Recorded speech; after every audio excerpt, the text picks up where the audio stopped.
এই ভারত উপমহাদেশের জনগণকে 200 বছর পর্যন্ত ইস্ট ইন্ডিয়া কোম্পানি সেই ইংরেজরা গোলাম বানায় রাখছিল।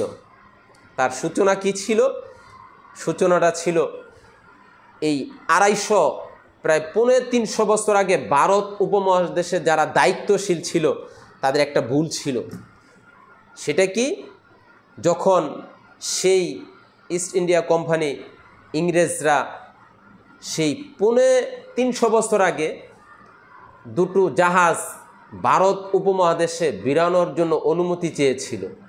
সুপ্রিয় দর্শক, সেই দুটো জাহাজ বিরানো থেকে নিয়ে সেই ইংরেজ বাহিনী ধাপে ধাপে তারা লঞ্চ ঘাঁটি করে, ধাপে ধাপে তারা সব ঘাঁটি করে এবং তাদের নিরাপত্তার জন্য সেই ইংল্যান্ড থেকে সেই ইংরেজ বাহিনী সোলজার পর্যন্ত ভারত উপমহাদেশে ঢুকিয়ে পুরা ভারত উপমহাদেশের স্বাধীনতাকে তারা হরণ করে নেয়।